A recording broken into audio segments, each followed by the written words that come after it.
Hello, dear listeners and viewers. Here we are at Cardiac Radio this morning.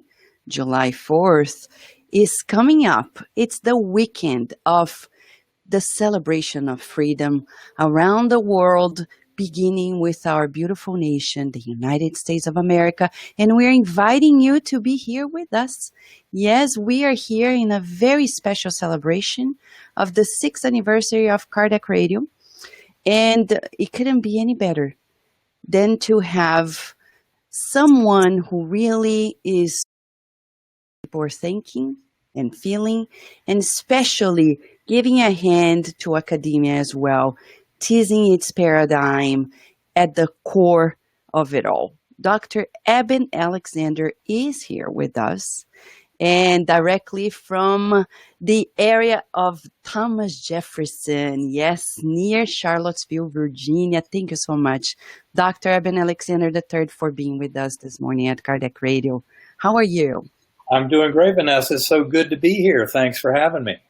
You know, it's great. I remember when we had like a brief conversation years ago in the company also of Dr. Raymond Moody Jr., a friend and collaborator of yours, and a person who has also been bringing this understanding that life is much more than the eyes can see. For those who are watching us, Dr. Eben Alexander, I want to give them the reference of the website, ebenalexander.com. And you know, he is a renowned academic neurosurgeon who spent 3 decades in his scientific works, and then one day, everything changed.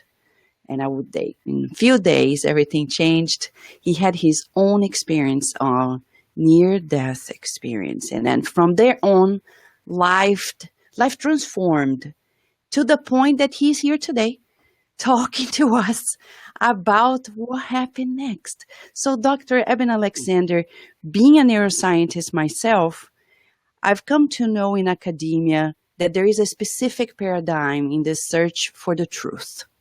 You were in that pathway, under that paradigm. But then one day everything changed. For those who are coming in today and are not acquainted with it, which I doubt, but just to recap, what happened? Where were you when everything, mind-wise, everything changed, and how has it changed? I think it's important to point out how I had started all this. I spent the 54 years of my life honing a very kind of materialist scientific worldview. I had gone to a Methodist church as a child in North Carolina, wanted to believe in an afterlife, the reality of God and the power of prayer.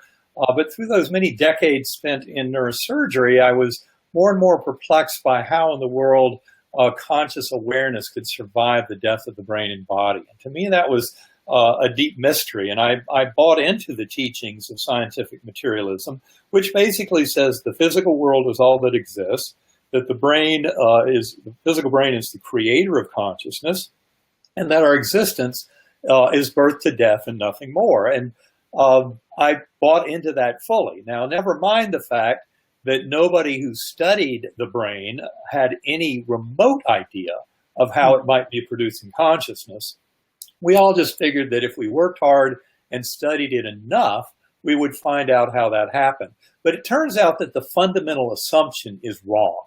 And that is the assumption that only the physical exists and that the brain as a physical entity must somehow be created. That lesson began November 10th, 2008 at 4:30 in the morning, waking up with severe back pain. Soon thereafter, realizing I had a horrific headache. And literally within the first hour or so of those kind of realizations, I was already slipping into coma. And so finally, when I developed grand mal epileptic seizures that were unbreakable, my family realized something horrible was amiss. They called 911. The EMTs came to the house, packaged me up, took me off to the emergency room. Of course, I remember none of that at all. I had lost consciousness and was gone from this world in my bed early that morning. And then I found out much of what happened around me for the next week. And those lessons are all reported in my book, Proof of Heaven. But it has to do with the fact that I was taken to the emergency room. They did a lumbar puncture. determined very quickly I had a severe gram-negative bacterial meningitis. My neurologist determined, even in the emergency room, that it was a very devastating case, that my neocortex, the human part of the brain, was already badly inactivated by this infection. And for any doctors out there in the audience, they'll realize when they hear the medical details of this case, with a CSF glucose of 1 when it's normally 60 to 80 and that kind of thing, plus my neurologic exams, that were so devastating. They had plenty of evidence that the human part of my brain was gone, even when I got to that emergency room. And they estimated my survival probability around 10% at that point. But by the end of a week in coma, after triple antibiotics for that week, being on a ventilator up on the medical ICU, they estimated I was down to a 2% chance of survival, no chance of recovery. And it was soon after that I started coming back to this world. And the only thing I knew when I came back to this world was where I had just been. That was an incredible journey. But in fact, such things as words, language, all of my personal memories of Eben Alexander's life, all my religious beliefs, every single bit of that, all my scientific knowledge, spent more than almost 3 decades spent in academic neuroscience. The interesting thing is I remembered, as I said, where I'd just been. And that's the spiritual odyssey that I describe in Proof of Heaven. But important to point out for your listening audience that according to conventional neuroscience, there is no way that that experience happened. It couldn't happen. There's no way that such a brain produces a hallucination or dream or drug effect or anything that would give me the ultra-real spiritual experience that I encountered. And that was the challenge that faced me in the weeks of coming back to this world, especially as I started to learn by going back to follow-up visits with my doctors, and also going through my medical records and scans, just how ill I had been. I came to realize, well, that patient whose medical record I was reviewing had absolutely zero way of having a robust, rich, hyper-real conscious experience, because the neocortex would have been necessary for any part of that detailed conscious awareness. And yet my doctors knew full well that mine was gone. That experience that I did know when I first came back to this world all began in the earthworm's eye view, a very primitive, coarse, unresponsive realm, like being in dirty jello. But I was rescued from that by this slowly spinning kind of pure musical melody, a white light of great clarity that spun and opened up like a portal and let me emerge my awareness from the darkness of that murky underground earthworm eye view realm up into a rich, beautiful, ultra-real gateway valley of kind of ideals, everything perfect, creative, that no signs of any death or decay. There were thousands of beings down below that were dancing, lots of joy and merriment, and later on in my writings, I called them angelic. I called them souls between lives. And it was all being fueled because up above were these swooping orbs of golden light, leaving sparkling golden trails that in my early writings, when I came back to this world, I labeled as angelic choirs. And it was the anthems and chants and hymns that they were emanating that thundered through me and showed the ultra reality of this realm and all of its beauty and the absolutely indescribable feeling of that love, of that creative source, of that deity, that God, going through all of it. And the beautiful message from the girl on the butterfly wing: you are deeply loved and cherished forever. You have nothing to fear. You will be taken care of, which, of course, are the central messages of the book. And yet that valley proved only a stepping stone to higher and higher levels. I remember seeing all of space and time collapsing down in this four-dimensional space-time realm of ours, plus all of that collapsing down too, and higher levels of a multidimensional universe, until I was outside of every bit of it, witnessing it as this incredibly complex oversphere, but in that realm, in that core realm, overflowing with the love of that divine, infinitely healing power of that God, that deity, that in fact, when I came back to this world, I called because to me, coming back to this world, the word God was a puny little human word with a lot of baggage that didn't remotely describe the power and majesty and awe and beautiful infinite love of that being in that core realm. And yet, of course, as time went on, I came to realize, of course, that deity is the same as God or Allah, Brahman, Vishnu, Jehovah, Yahweh. I don't care what words you use, the words get in the way. they introduce confusion where the deep mystical traditions of all the great faiths are in agreement about this incredible power of love and of connectedness and of oneness that connects us all and connects us with the divine. And I came to see that God in an entirely new way that to me was completely refreshing. And then I began to realize that it's perfectly in alignment with millions of other similar spiritually transformative experiences, including not only near-death experiences, but shared death, which are the same experiences but happening to people who are physiologically healthy and normal, either at the bedside of a departing loved one or maybe thousands of miles away. But as the loved one departs, their soul comes through and wakes us up to that reality in no uncertain terms. But the reality of that realm is what I was really coming to see. And every bit of this is about a complete redefinition of our notions of the relationship of the brain and mind, which is what I go into in my third book that was co-written with my life partner, Karen Newell, who is the founder of Sacred Acoustics. And Karen and I have just finished this book. It's called Living in a Mindful Universe, A Neurosurgeon's Journey into the Heart of Consciousness. And that book will be coming out October 17th of 2017.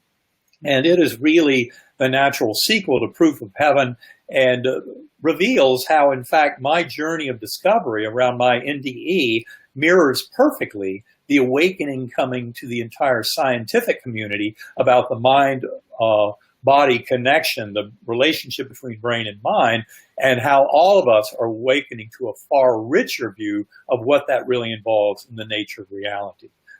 We've been more than 3,000 years in the making for this awakening of humanity, and it is not going to disappoint. We're in the middle of it right now. Yes, you're right. And isn't it interesting that we have some form of paradoxical society nowadays?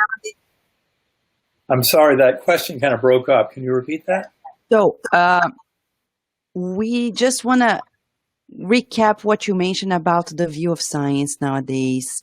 And science, though in a materialistic paradigm, does not reflect itself purely in society, because our justice system, our educational system it doesn't see the person as a byproduct of the brain. We punish people for going to the wrong route. I remember Michael Gazzaniga, the renowned Gazzaniga, talking about his latest studies and saying, if it is really true that the person is the byproduct of the brain, then our justice system is really twisted, because we're punishing people for having broken brains. So you know better than me that this is the long-standing view in academia, and you were there before you had this experience. So the main question here for us is, where were those spiritual values in you? Where were you in terms of before you had this spiritual experience, and I would say like this multidimensional experience? What did you believe in before it all? Well, I really did buy into the kind of materialist worldview, the materialist scientific worldview, and or physicalism as it's called. And that's the notion really that the physical world is the only thing that exists. Well, it turns out, though, that for the last 115 years, the science of quantum mechanics, quantum physics, has been trying to reintroduce the notion of consciousness or mind back into our ideas about reality, to really get the kind of pathologic nature of this whole thought process that's led us to such an error in our thinking. You really have to look over the last 3 to 4 centuries of the rise of the scientific revolution and of materialism, and this general notion buried deep in the middle of it that you have the scientist, the human, as the observer of the natural world, and that observer is independent and can thus make statements about the way the natural world works. And in its craziest form, this goes all the way out to naturalism, which basically is the idea that there's no such thing as spirit or consciousness, that it's all just the material world, all those subatomic particles going through their dance, all dictated by the laws of physics and chemistry, that in fact would take that materialist mindset to a position of saying there's no free will in a human being at all, because that materialist science so proudly claims that the physical is all that exists. And if consciousness is just the epiphenomenon of the chemical reactions and electrical fluxes of the physical matter of the brain, then obviously our very thoughts and awareness is simply the result of a chemical experiment following natural laws. And so free will itself must be a tremendous illusion. Now, that's kind of the heightened insanity of it. If you carry that materialist thinking to the nth degree, kind of along the lines of your discussion leading up to your question, that would mean that no one is responsible for their actions at all, because their brain isn't even broken. It's all following natural laws. So none of us have any responsibility or will at all. We're just being dragged along on this ride. That is not true. And yet that is the insanity of that false separation that the whole scientific revolution model was putting to us, by denying that the observer is part of the universe. And it's that false separation that leads to such incredible errors in understanding. And this is something that Karen and I go into in great detail in our book coming out in October, Living in a Mindful Universe, is this thing we call the supreme illusion, that in fact none of us has ever experienced the world out there directly, which is kind of what the illusion puts to us. We think, well, there's all that stuff out there. I mean, look around me, look at the house around me with the plants and the walls and the lights, and then outside the trees and the clouds and the sky. I'm not experiencing any of that directly.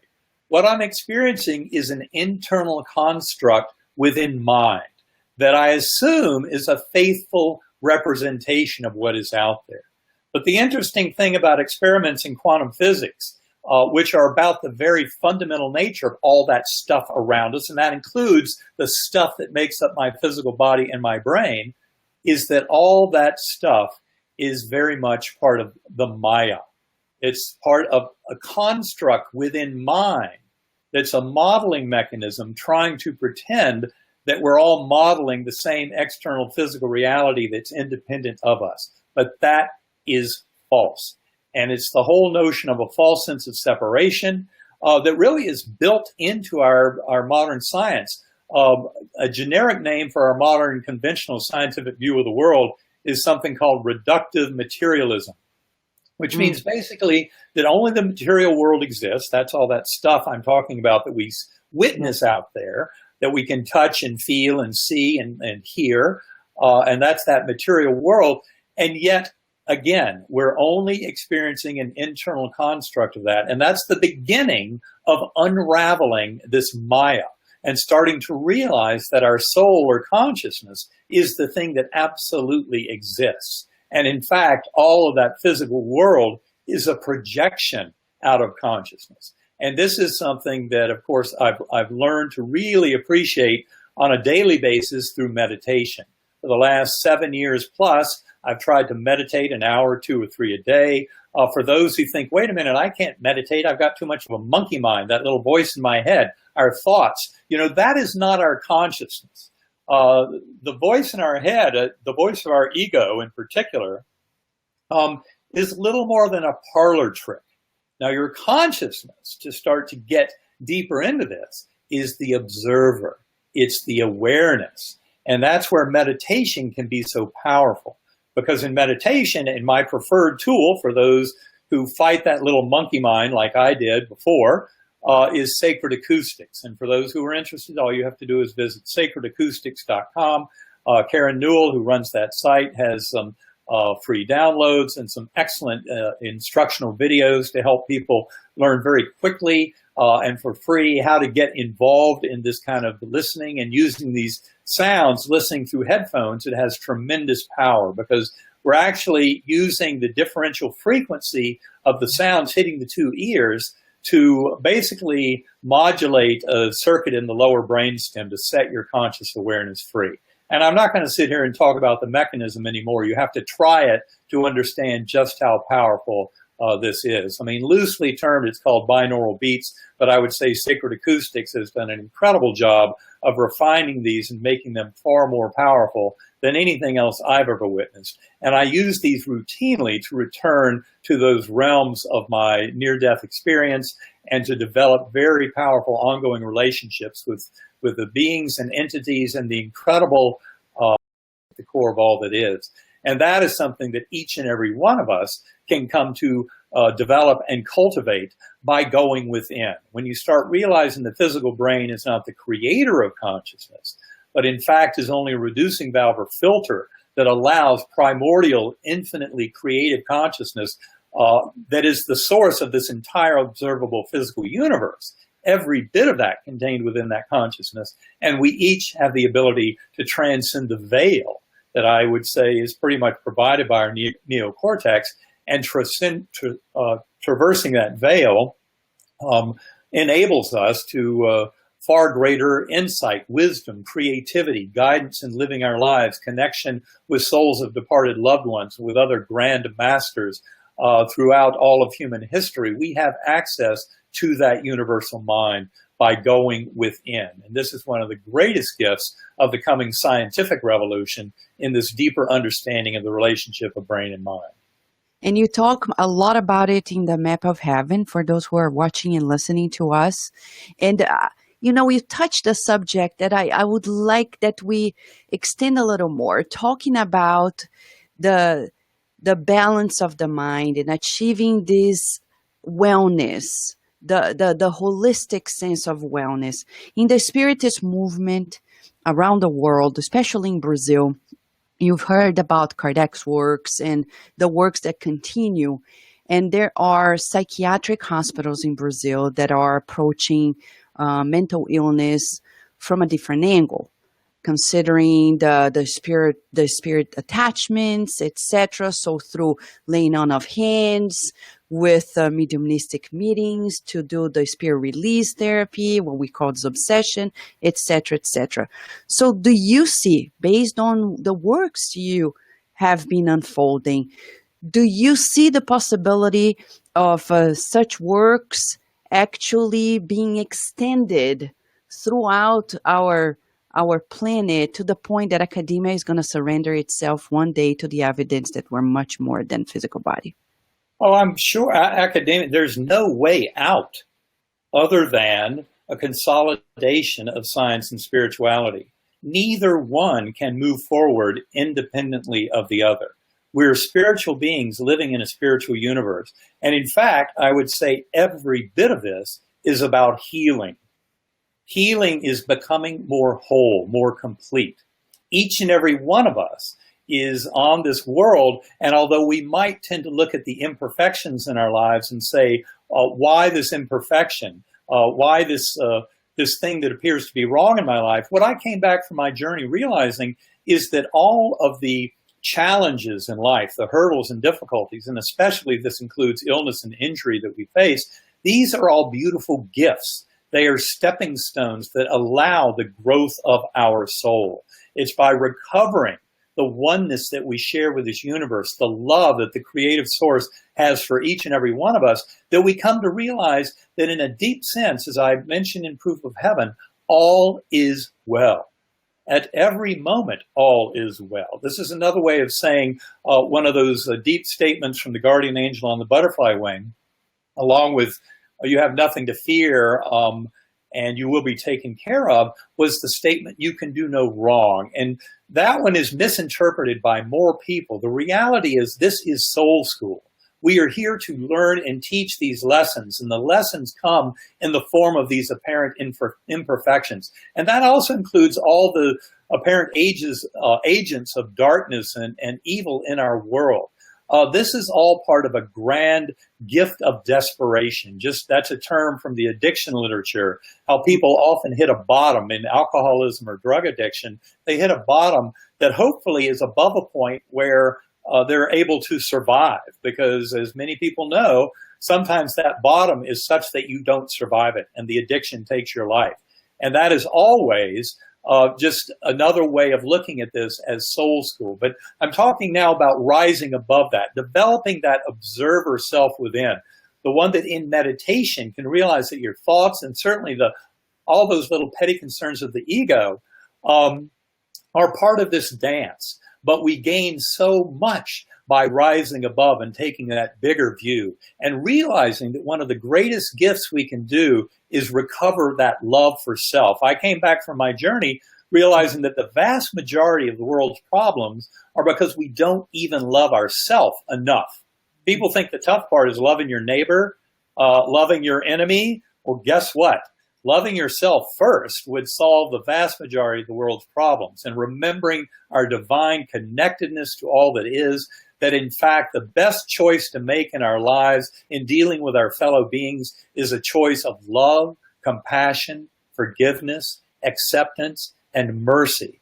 Realizing that ultimately, to get us out of this world of conflict that we see today, as much as we might talk about battling evil and stamping out our enemies and all of that, is realizing that at the end of the day, the thing that's going to make difference will be acts of kindness and compassion to others. And those ultimately will erase all of that bad darkness and evil. And we each have the choice in our own life decisions on a daily basis to choose that love and compassion and acts of kindness. And those ultimately will make the big difference in healing this world, because this unconditional love that I discuss is the healing force that it is, has infinite power to heal at all levels. And this is simply a way of acknowledging that this is really all about healing and opening our hearts to this far grander view of reality and how our consciousness can shape every bit of it. You know, we're almost speechless here because you really touched the core of it all. But, you know, seeing the world as it is nowadays, Dr. Alexander, it's a wonderful gift to have you in the world advocating for the truth of life in itself. But do you have, there are people who have asked us if you found in your new pathway resistance from former colleagues or other people, because we know academia can be quite, closed. How has it been in that regard? You really open a new pathway of discoveries and research and investigation, both individual and collective. So how has it been in that regard? Have you found much resistance or not? I've actually found just a tremendous amount of support from the fellow neurosurgeons, other doctors, scientists, physicists who fully get how the materialist paradigm is so fatally flawed. And it's really kind of amazing that our materialist paradigm in science has lasted the last 100 years. We've had all the evidence there that mind is fundamental in the universe, and yet materialist science is just absolutely adamant about not accepting this very fundamental evidence about the nature of reality.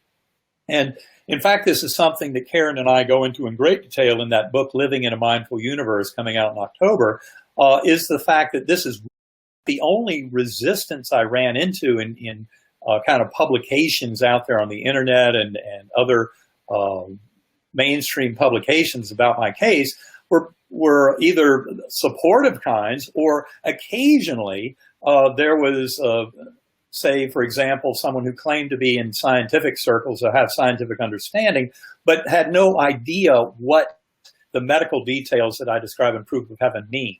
Because most doctors who know enough about gram-negative bacterial meningitis and about a patient being in a coma for a week from such a disease realize the impossibility of having any kind of rich hallucination, drug effect, dream state, or confabulation at all in that setting. You basically have no experience at all. And what little experience you might have can't possibly be laid down in memory.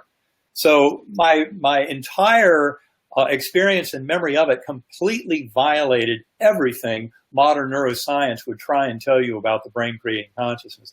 And the evidence has been there for ages that the brain is not the creator of consciousness at all.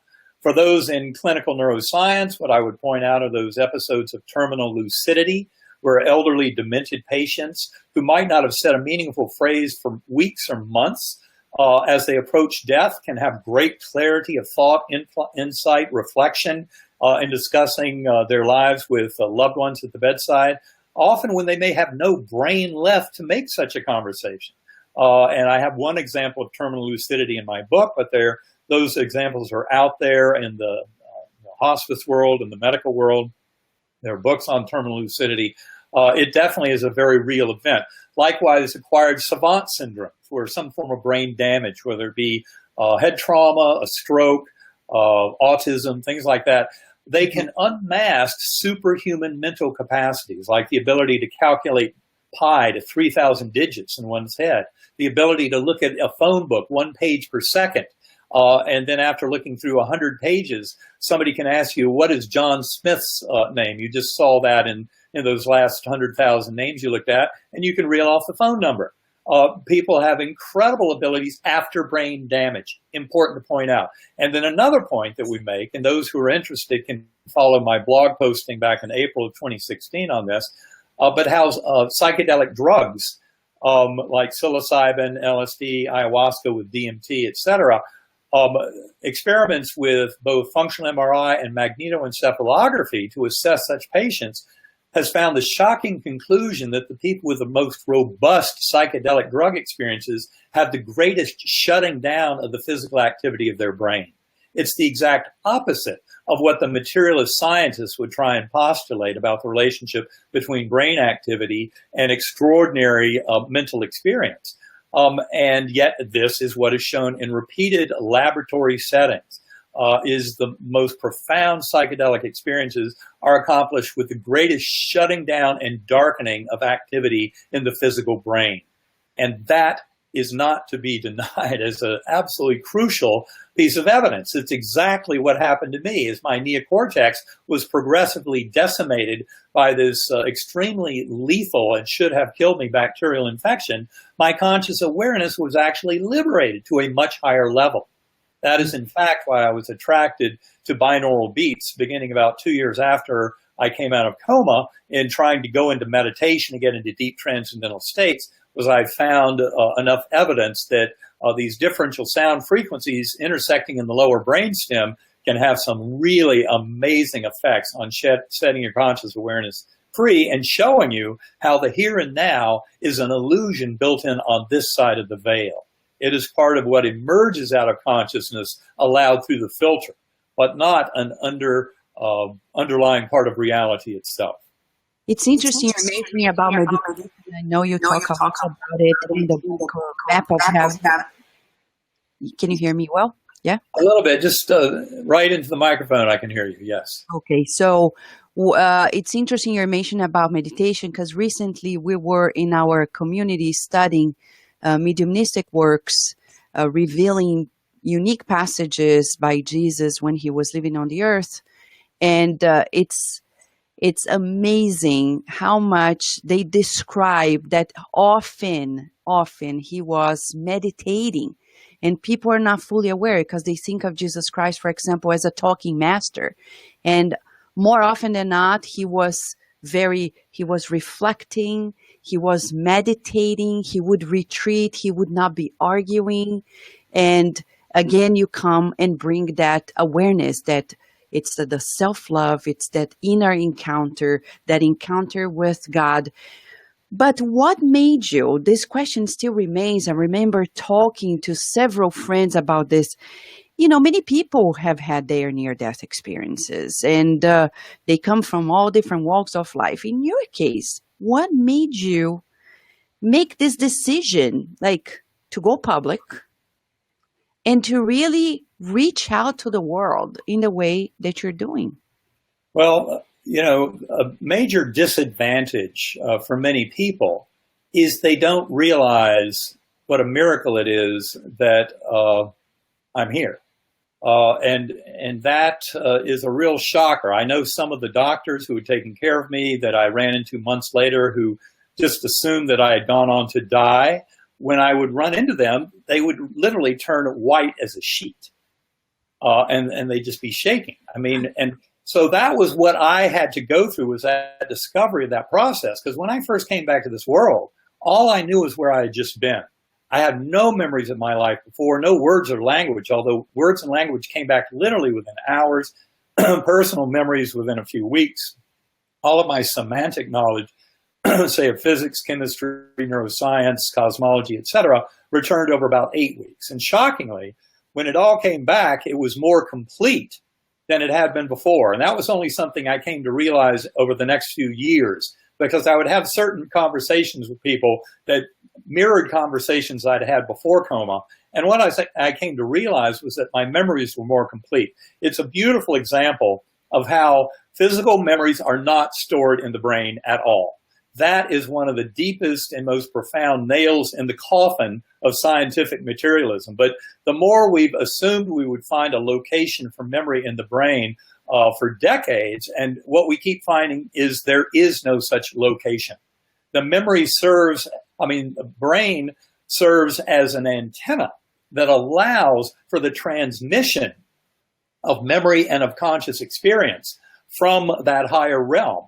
But none of it is being created within the substance of the brain. And this, to me, was a major revelation, and it's something that we go into in that book, Living in a Mindful Universe, is how important it is to realize that given that we're not finding any locale for memory storage in the brain, and in fact, the evidence from neurosurgical experience over the long period of the 20th and early 21st century completely defies any kind of notion of memories being diffusely stored in the neocortex.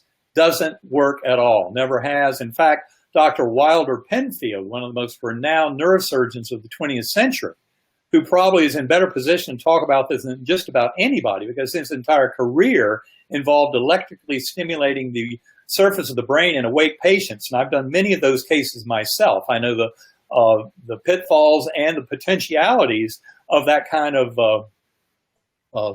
work in clinical neuroscience to connect a phenomenological experience with electrical stimulation of the brain. And he wrote a book based on his life experience of all these cases and all these patients in 1975 called The Mystery of the Mind. And in that book, Dr. Penfield makes it very clear that the brain does not create mind at all. And don't expect to find memory or free will in the brain. The brain is simply a filtering mechanism that allows our conscious awareness in. It is not the creator of it at all. And all of neuroscience is going along this pathway. If you Google the hard problem of consciousness, you'll find a glimpse of what I'm talking about. It's the deepest mystery known to all of human thought over the last few millennia, and that is this mind-body relationship.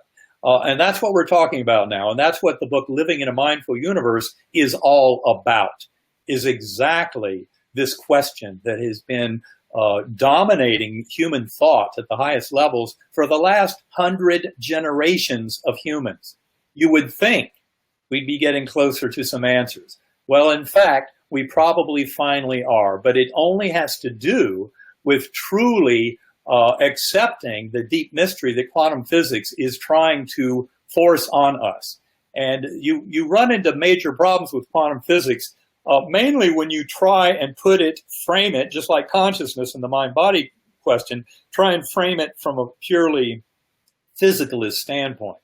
You know, the notion that only the physical exists, and therefore the physical must somehow explain the brain creating consciousness. But if you flip it completely, not to a compromised position, I would say on the one end of the spectrum, we have the materialist position, brain creates mind, which we're all agreeing is false. That's never gone anywhere and never will. And then we have a whole spectrum of dualities, of some kind of interrelation of brain and mind, where it's not just one completely reducible to the other. But then we finally get to the opposite pole, which is the one of metaphysical idealism or ontological idealism, which is a position that we push very strongly in Living in a Mindful Universe. And that is the position that all of the universe is a creation within mind, that consciousness is the fundamental creator of all that is. And of course, this is where you start seeing the benefit of meditation and of going within, because in fact, if my brain is not the creator of this conscious experience of mine, but it's only allowing in a far grander creative source of consciousness that's the basis of all of this universe, then I start to see where maybe this could get fairly interesting. And yes, indeed it does. And the first true gift of it is a gift of healing and a gift of oneness and a gift of love, and seeing that love is really the binding force.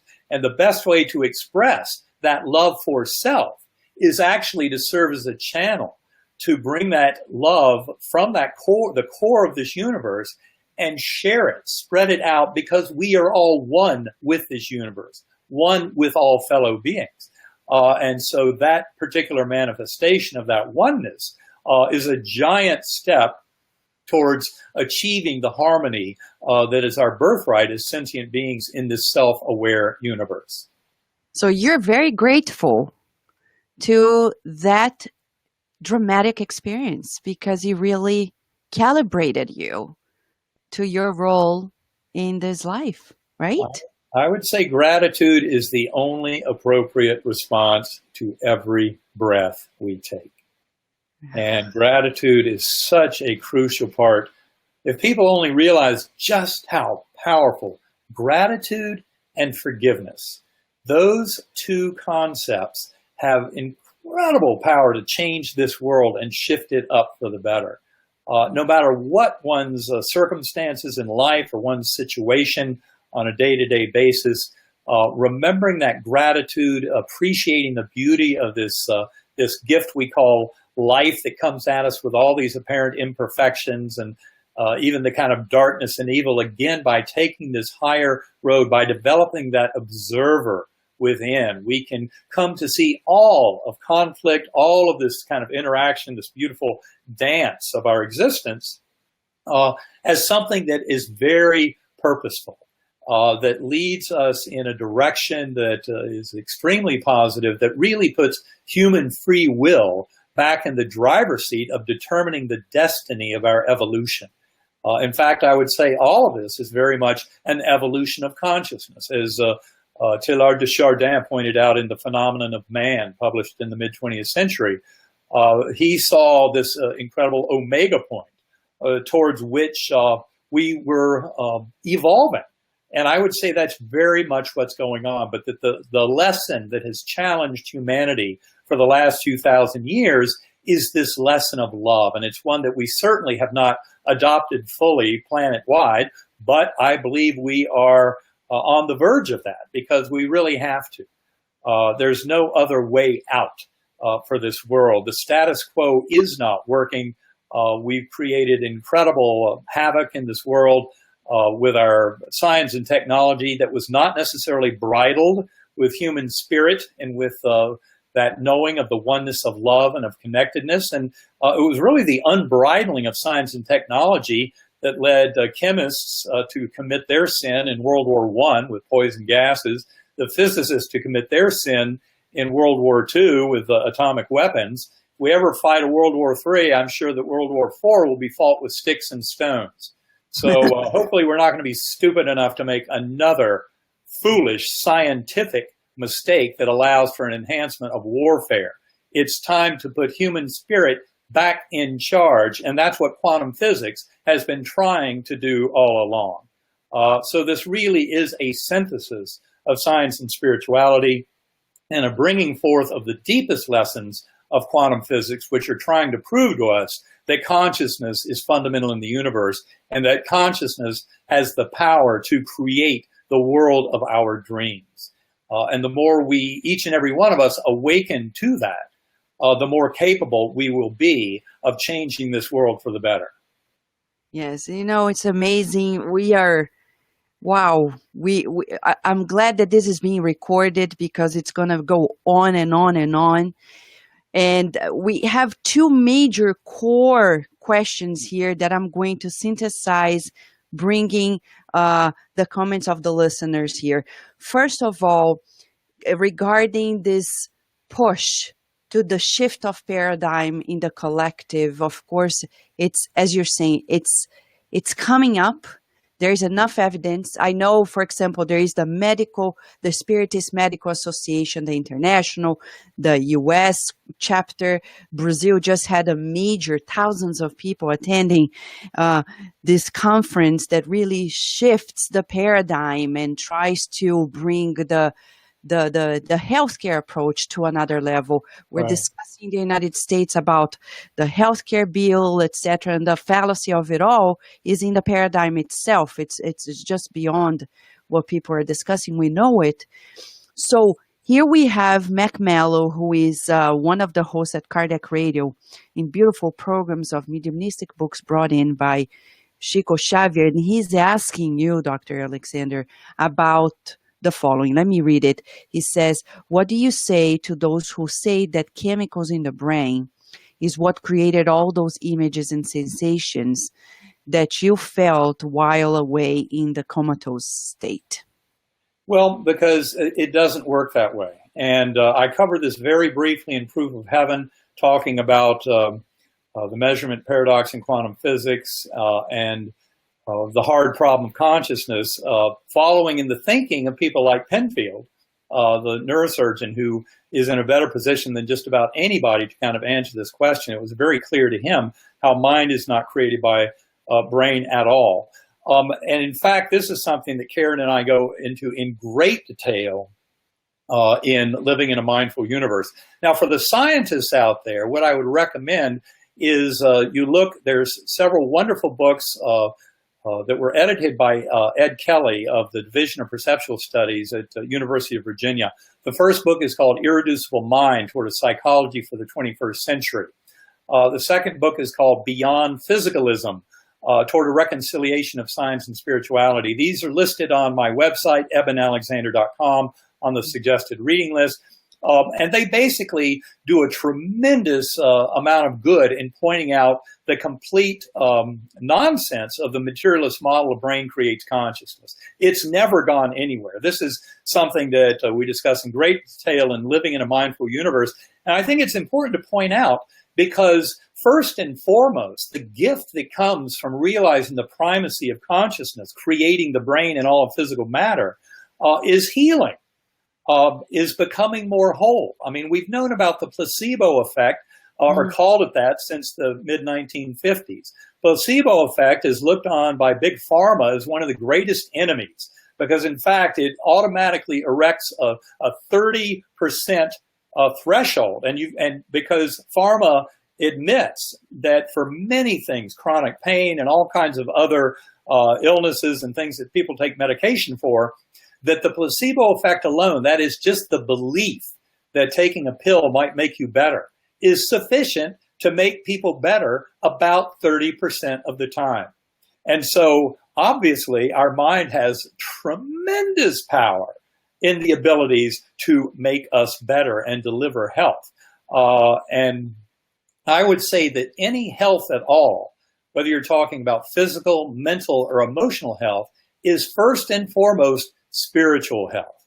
And by spiritual, what I mean is acknowledging our interconnectedness, that we are here for a purpose, that we are here connected with other beings, that in fact, when we come to really investigate it, we find that deep sense of connection is with that infinitely powerful and loving God, that deity. We are not separate from that God. And this is where I think some of my earlier assumptions about religious teaching from my Orthodox upbringing in North Carolina and Methodist Christianity were misleading.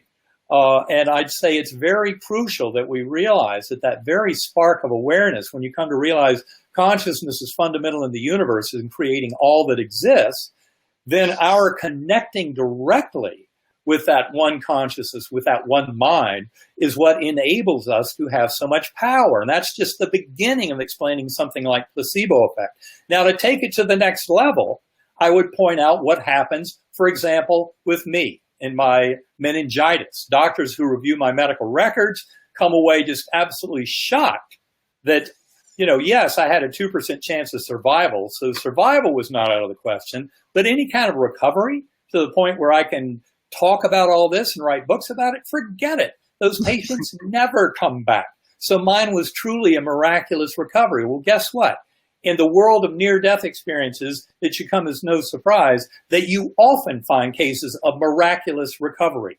Look at Anita Morjani in her beautiful book, Dying to Be Me, with a stage 4 lymphoma that by all rights should have killed her within hours. That was back in February 2006. She had a profound NDE where she realized the reason she had cancer was due to her very fear of cancer. And I won't simplify it that much, but if you read the book, you'll see it was a very profound connection she made. And when she saw that, she was able to realize that she could come back to this life and do so beautifully, and that the cancer would disappear. That's exactly what happened.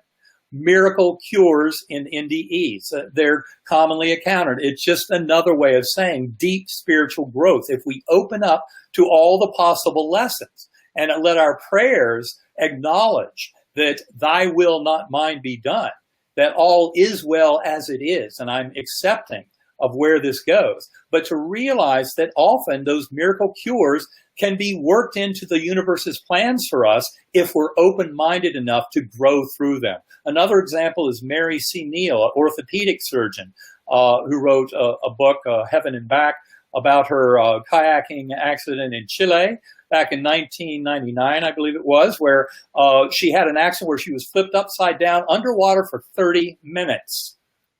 People don't come back from that. Underwater for 30 minutes. And was resuscitated there on the banks of this river, as far from anywhere as you could be in southern Chile. And yet today she's back practicing orthopedic surgery. And she wrote a beautiful book about it. Miraculous healing can happen when we're open to the spiritual healing that is lying beneath these challenges that we face. So it's really waking up to that understanding of ourselves being connected spiritual beings that are directly connected with this infinite force of pure love and oneness. The more we come to acknowledge that and live it and bring it through us to share that love with the world, the more we heal our own hearts and journey and come to realize that we do have tremendous power in operating our free will of our higher soul, not the free will of the little ego and its petty little interpersonal games. Forget that. But that's what we can overcome in meditation by developing that observer self that's able to see the higher good, can see how always our interrelationships with others, I deal with the higher soul of other beings who I might be dealing with on this world. But in those higher soul communications, we're able to come up with the win-win scenarios that allow all of us to flourish and thrive. And this is part of the gift of that going within, of meditation, and why I highly recommend whatever your means is. And if you think you've got too much monkey mind to meditate, try the sacred acoustics tones, listen through headphones. You'll see what I mean. This opens a door to release us from the Maya, the illusion of the world as it appears, and come to have a far grander view of the world as it actually is, that enables the free will of our higher soul in conjunction with the highest good for all to manifest the reality of our dreams. It's amazing that you're mentioning this, because one of the questions of our dear friend Fred Gouveia from New York pertains to a selection of studies we have been doing in Spiritism through Kardec's works. When we go to the Medium's book, we learn about, the fact that there are people incarnated, discarnated, that are not yet there, and we're also evolving, and they want to harm people, whether incarnated or discarnated, their spirit attachment. So Fred Gouveia rescues a little bit of that discussion here. And as you're talking about that inner strengthening process, he's asking us, what would you recommend in regards to increase our spiritual energetic protection from adverse forces? Is it through the practice of meditation? Inevitably, we're stumbling in the good and evil discussion here. Well, when I came back from my coma, I saw very clearly that this was not a battle between good and evil. What became very apparent to me is that unconditional love has infinite power to heal at all levels, whether we're talking about the individual human being, the individual animal, any being in this creation, the ethnic groups, national groups, all of humanity, all of life on Earth, all of sentience throughout the universe. I don't care what level you're talking about. Unconditional love heals and makes it apparent that those kind of situations where we perceive darkness and evil are just the absence of light and love. Each and every one of us can serve as a point of light to bring that love into this universe. And in such a way, that is how we can prove that unconditional love will overcome any apparent forces of darkness and evil. This gets back to what I said a few minutes ago about some of the conflicts in this world. As much as people talk about defeating the enemy and military strikes and all of this, at the end of the day, the only way we're ever going to come out of this kind of conflict is by sharing these acts of kindness and compassion between human beings and showing that love that is our natural state. This is taking care of the least, the last, and the lost in this world. All of us are part of that process. We're all in this together. When you start realizing the concept of the one mind, that we're all part of that one mind, you realize that when I hurt someone else, I am hurting myself in a very real fashion. And if I don't come to realize that in this lifetime, I will certainly come to realize it in the life review. The life review has been talked about and written about for thousands of years. It's not a new age concept. It occurs in somewhere between 30 and 50% of NDEs that are out there by the millions. And the life review is very clearly reliving the events of our lives. And the life review shows two very crucial things. One is that the boundaries of self are false, because in a life review, we experience the impact of our actions and thoughts on others from their point of view.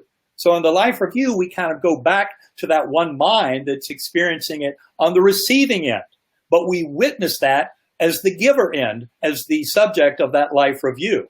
Now, the other piece of the life review is that what we experience there is so rich and robust and complete, more complete than is part of the Maya, that in fact it is built in on this side of the veil. That time flow is a deep mystery to modern physics. It looks more than anything like all we really have to work with is an eternal now.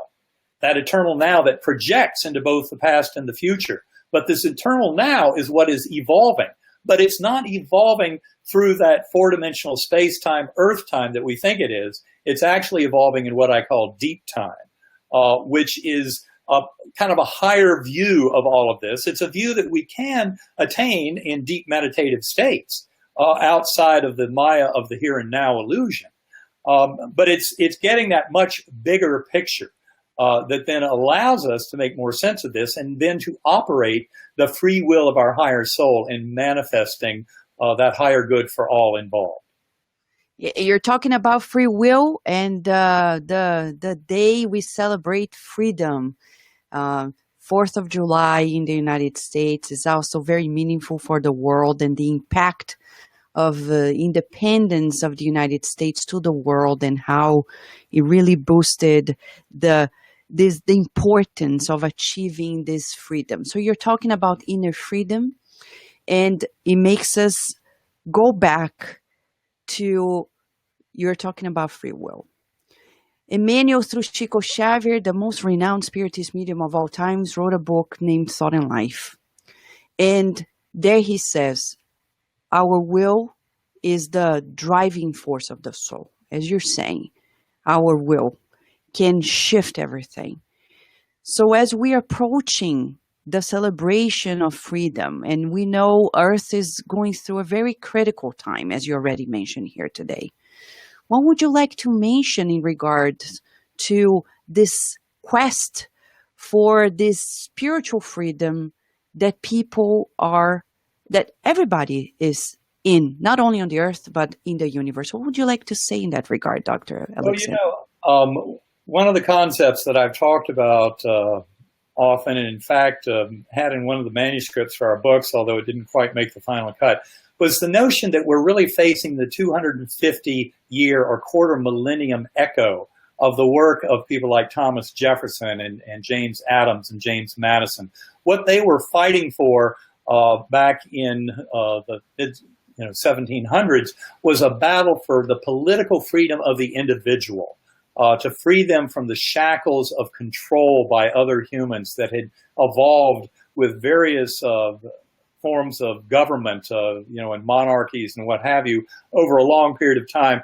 This was an effort by Jefferson and others to liberate the soul in kind of the political world of individuals dwelling in this four-dimensional space-time. And I thought it was interesting that a quarter of a millennium later, that a lot of the work going on in this area, we moved to Charlottesville a few years ago. It's an astonishing place. Virginia is right at the front of some of the revolution in modern thinking around consciousness. And again, this gets right back to the work, for example, of Ed Kelly and others at Division of Perceptual Studies, University of Virginia, where, for example, they have more than 2,500 cases of past life memories in children indicative of reincarnation. The Division of Perceptual Studies, a very innovative and exciting scientific group that's looking at the science of all this, but from the big side, not from the puny little materialist side that is looking through the big end of the telescope, expecting to see something. You're supposed to look through the eyepiece. And Ed Kelly and others, modern scientists, are really looking through the eyepiece finally. Much of science has been looking through the big end and not seeing anything. That's because they're doing it all completely backwards. The whole model's backwards.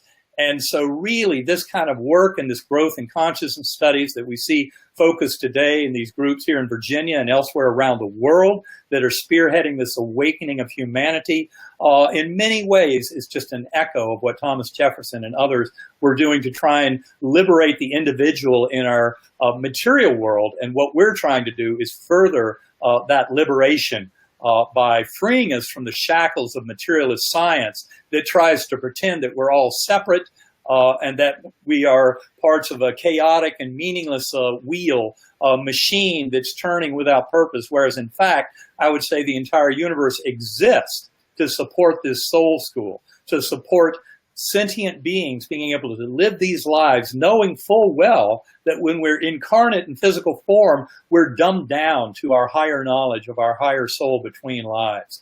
That this is all a process of learning and teaching, but that we don't have infinite knowledge between lives because, in fact, all of consciousness is evolving. And it's not just about humans. It's not just about life on Earth. It's a much bigger evolution of consciousness that we are all part of. And that is the reason it's all happening now. To wrap up, we're leading to our beautiful program. Also, this program is leading us into the July 4th program when we are aiming at rescuing this spiritual identity of America. You are American, but I know you feel connected to the whole universe. You no longer feel separated. But as somebody who was born in America in this life, would you like to say a message to the world? I think the biggest message out there is that each and every one of us, American and all around this world and human and beyond, has the power to change this world for the better. And the more we come to realize how we're all in it together and that we are part of that one mind, the more we can realize that the binding force that binds this whole universe together is love.